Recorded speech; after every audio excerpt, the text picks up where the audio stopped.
Welcome back to our channel, where we dive into some of the most fascinating moments in history, faith, and the Bible. Today, we're exploring what happened immediately after Jesus died on the cross.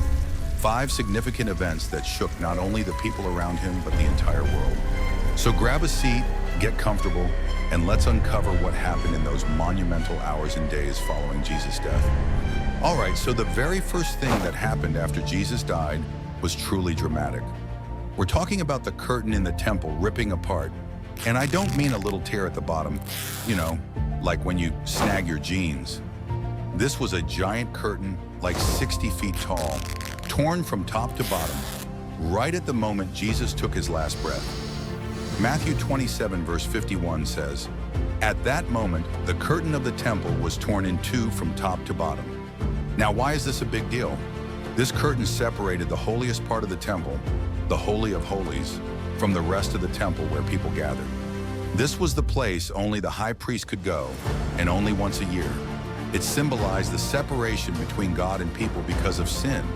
So when that curtain was torn, it was like God was saying, "Hey, there's no more separation between me and you."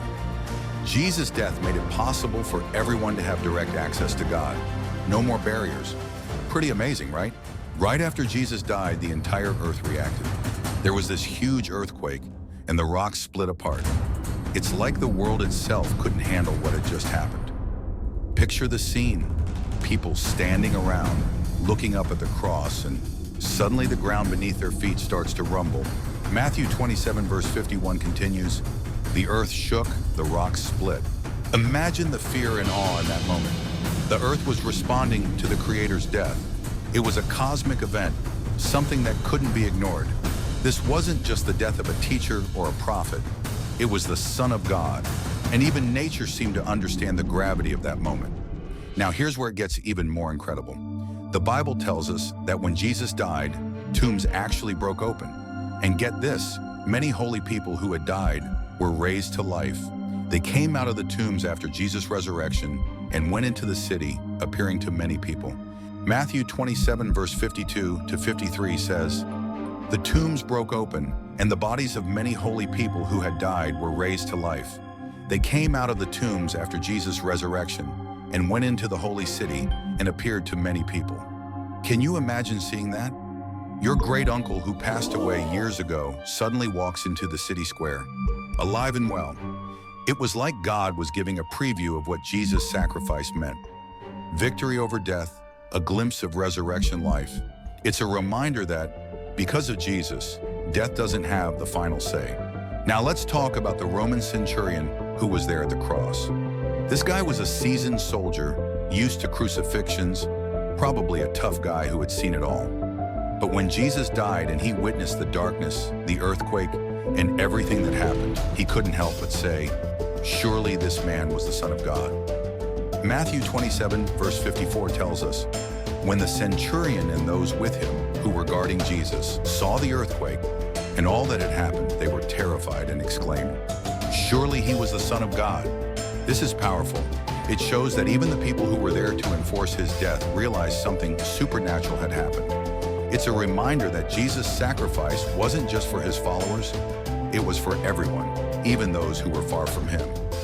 Lastly, we come to Joseph of Arimathea. Now, Joseph was a wealthy man and a member of the Jewish council. He was also a secret follower of Jesus. When Jesus died, Joseph took a huge risk. He went to Pilate, the Roman governor, and asked for Jesus' body.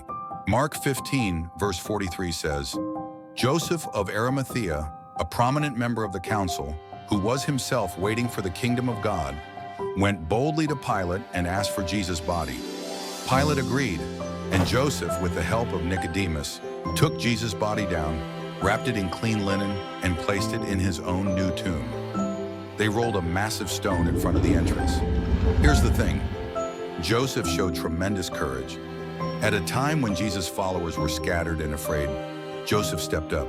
He gave Jesus a proper burial, even though it might have brought him trouble. It's a beautiful reminder that even in the darkest times, God moves people to do the right thing, even when it's risky. So what do these 5 events tell us? Well, each one is like a signpost pointing us to something greater. The curtain tearing tells us that we have access to God now. There's nothing standing in the way. the earthquake, and the rock splitting, they remind us that Jesus' death was a world-changing event, and those saints being raised, that's a preview of the resurrection hope we have. The centurion realizing who Jesus was is proof that anyone can come to faith. No one is beyond God's reach.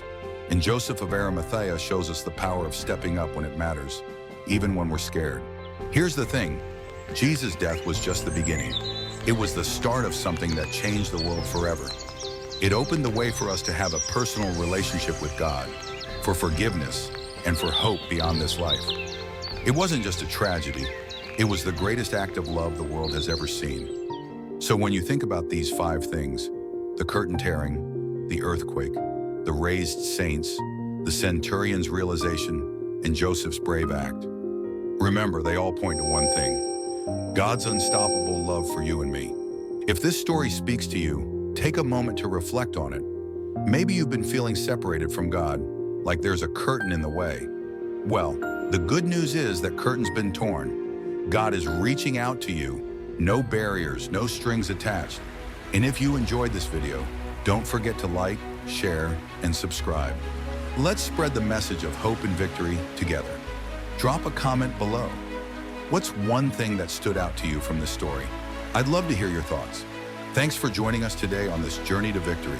Remember, no matter what you're facing, God's love has already made a way.